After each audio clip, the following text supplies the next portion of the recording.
Hello बच्चों, चलिए प्रश्न को देखते हैं। प्रश्न है CO2 तथा NO2 गैसों के स्रोत तथा हानिकारक प्रभाव लिखिए। तो देखिए बच्चों, यहाँ पर बात करें प्रश्न की मुख्य अवधारणा की। मुख्य अवधारणा, तो हमारे पास में जो CO होती है, इसको हम कहते हैं कार्बन मोनोऑक्साइड। Carbon monoxide.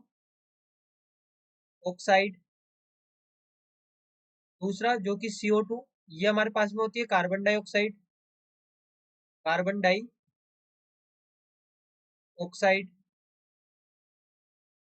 और तीसरा हमारे पास में नाइट्रोजन डाइऑक्साइड। Nitrogen dioxide. अब देखिए, हम बात करें कार्बन मोनोऑक्साइड के सोर्स की, कि यहाँ पर किस चीज से कार्बन मोनोऑक्साइड उत्पन्न होती है। कार्बन मोनोऑक्साइड के स्रोत। तो यहाँ पर देखिए, कार्बन मोनोऑक्साइड, पहले तो हमें यहाँ पर पता है कि जो गंभीर वायु प्रदूषक होते हैं उनमें से एक है। यह श्वसनीय प्राणियों के लिए भी हानिकारक होती है। अब देखिए, कार्बन का जब अपूर्ण दहन किया जाता है, तो उसके फलस्वरूप यहाँ पर कार्बन मोनोऑक्साइड उत्पन्न होती है। साथ में जो मोटर वाहन होते हैं उनसे निकलने वाले धुएं के दौरान, उसके साथ में कोयला, ईंधन, लकड़ी, पेट्रोल, इनका जब अपूर्ण दहन होता है, जब इनका पूर्ण रूप से जलते नहीं है, जो पेट्रोल हो गया, ईंधन, लकड़ी हो गया, ये जब पूर्ण रूप से नहीं जलते, तो कार्बन मोनोऑक्साइड उत्पन्न होती है। तो हम कह सकते हैं इसके जो सोर्स है, यह कार्बन के अपूर्ण दहन से, अपूर्ण दहन से, साथ में इसकी सर्वाधिक मात्रा, इसकी इसकी सर्वाधिक मात्रा मोटर वाहनों से निकले, मोटर, यहाँ पर इसकी सर्वाधिक मात्रा मोटर वाहनों से निकले निकले यहाँ पर ये मोटर वाहनों से निकलने वाले धुएं से उत्पन्न होती है। निकलने वाले धुएं से उत्पन्न होती है। और इसके जो अन्य स्रोत हैं, यहाँ पर इसके अन्य स्रोत, यहाँ पर जो कोयला होगा, कोयला, ईंधन, लकड़ी, और साथ में जो पेट्रोल होगा उसके अपूर्ण दहन से भी होगा। पेट्रोल का पेट्रोल का अपूर्ण दहन।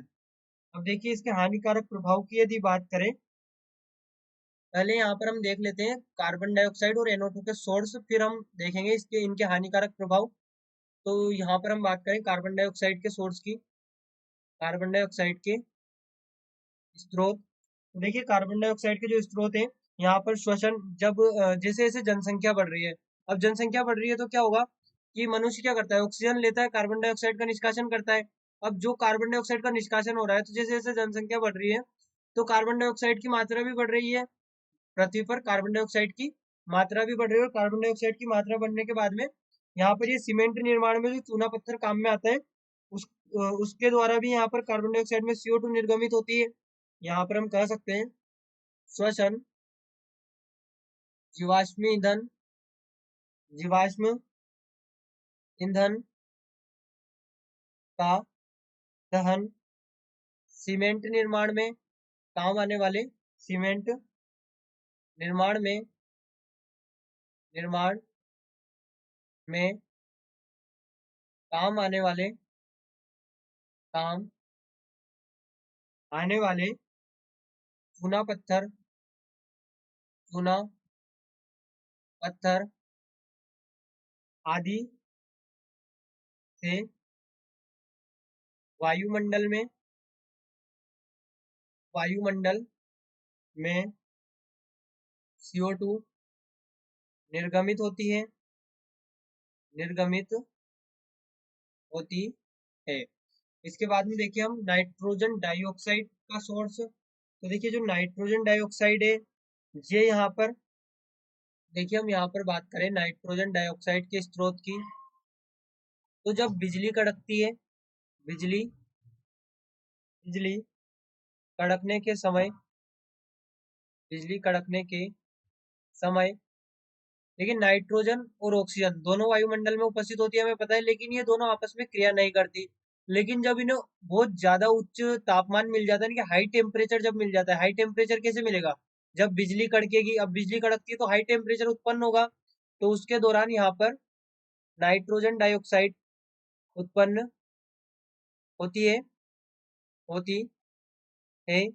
साथ में यहाँ पर ईंधन जैसे डीजल और कोयले के दहन से भी यहाँ पर ये नाइट्रोजन डाइऑक्साइड उत्पन्न होती है। डीजल व डीजल व कोयले के दहन से दहन से भी उत्पन्न होती है। अब देखिए अगला हमसे पूछा गया था इनके हानिकारक प्रभाव। तो हानिकारक प्रभाव की यदि हम बात करें, कार्बन मोनोऑक्साइड के प्रभाव, तो ये क्या करती है, ये हीमोग्लोबिन से बंधित हो जाती है। ये हीमोग्लोबिन से बंधित हो जाती है। अब देखिए हीमोग्लोबिन क्या कर रहा था, ऑक्सीजन को बॉडी में यहाँ पर ट्रांसपोर्ट कर रहा था ब्लड के साथ में, जो ऑक्सीजन है हीमोग्लोबिन के साथ में बंधित होके, और पूरी पूरी बॉडी में ट्रांसपोर्ट हो रहा था। लेकिन अब क्या करेगा कि जो कार्बन मोनोऑक्साइड है, इसकी जो क्षमता होती है हीमोग्लोबिन से जुड़ने की, वो ऑक्सीजन के मुकाबले 300 से 400 गुना अधिक होती है। यानी कि ये क्या करेगी, ऑक्सीजन को तो हीमोग्लोबिन से जुड़ने नहीं देगी और खुद हीमोग्लोबिन से जुड़ जाएगी। और ये हीमोग्लोबिन से इस प्रकार से जुड़ती है। अब ऑक्सीजन तो क्या करेगी, ऑक्सीजन यहाँ पर हार्ट से, ऑक्सीजन क्या करेगी, हार्ट में हीमोग्लोबिन से जुड़ेगी, और पूरी बॉडी में जाकर जैसे वो टिश्यू के अंदर जाएगी, तो वहां पर ब्लड क्या करेगा, ऑक्सीजन टिश्यू को दे देगा, और वापस से वहां पर हीमोग्लोबिन से ऑक्सीजन हटेगी और कार्बन डाइऑक्साइड आके जुड़ जाएगी, और वापस वो हार्ट में आके और यहाँ पर हीमोग्लोबिन से डिस्कनेक्ट हो जाती है। अब होता क्या है कि जो कार्बन मोनोऑक्साइड है, ये हीमोग्लोबिन से इस प्रकार से जुड़ती है कि ये टिश्यू में जाकर भी उससे अबंधित नहीं होती, मतलब उससे बंधित ही रहती है। तो ये वापस पूरी बॉडी में घूमती रहती है। तो हम कह सकते हैं ये हीमोग्लोबिन से बंधित होकर ऑक्सीजन को ऑक्सीजन को बंधित नहीं होने देती, या ऑक्सीजन ऑक्सीजन परिवहन में, ऑक्सीजन के ट्रांसपोर्ट में, ऑक्सीजन के परिवहन में बाधा पहुंचाती है। अब ऑक्सीजन ही जब बॉडी में नहीं ट्रांसपोर्ट होगी, तो यहाँ पर श्वसन वेदना, जो श्वसन वेदना होती है वो उत्पन्न होगी। इसके बाद में हम बात करें कार्बन डाइऑक्साइड की, कार्बन डाइऑक्साइड के प्रभाव। तो अब देखिए यदि कार्बन डाइऑक्साइड अधिक होगी पृथ्वी पर, तो कार्बन डाइऑक्साइड क्या करती है, अब हम क्या करते हैं, ऑक्सीजन लेते हैं और कार्बन डाइऑक्साइड को छोड़ते हैं। अब उस कार्बन डाइऑक्साइड को कौन लेता है, पेड़ पौधे, और पेड़ पौधे अपना भोजन बनाने में उस कार्बन डाइऑक्साइड का प्रयोग करते हैं। अब देखिए होगा क्या कि यदि कार्बन डाइऑक्साइड अधिक होगी, अब पेड़ पौधों को भी एक निश्चित मात्रा में कार्बन डाइऑक्साइड की आवश्यकता होती है। यदि कार्बन डाइऑक्साइड अधिक होगी, तो पेड़ पौधों के लिए भी यहाँ पर ये हानिकारक होगा। अब जैसे ही वनों के कटने से, अब वन भी कट रहे हैं इधर से, जनसंख्या बढ़ रही है, इस कारण से भी CO2 की मात्रा बढ़ रही है, और वनों के कटने से भी CO2 की मात्रा बढ़ रही है, जिससे क्या हो रहा है कि भूमंडलीय जो ताप वृद्धि है वो हो जा रही है। यहाँ पर भूमंडलीय भूमंडलीय ताप वृद्धि का ताप वृद्धि का मुख्य कारण है यहाँ पर CO2, मुख्य कारण। इसके बाद में हम बात करें NO2 की, तो देखिए जो नाइट्रोजन डाइऑक्साइड होती है, नाइट्रोजन डाइऑक्साइड फेफड़ों में उत्तेजना उत्पन्न करती है। साथ में ये क्या करती है, जो बच्चों में श्वसन रोग होते हैं उसके लिए भी यही जिम्मेदार होती है। हम कह सकते हैं नाइट्रोजन डाइऑक्साइड के प्रभाव, तो यहाँ पर ये फेफड़ों में उत्तेजना उत्पन्न करती है, फेफड़ों में उत्तेजना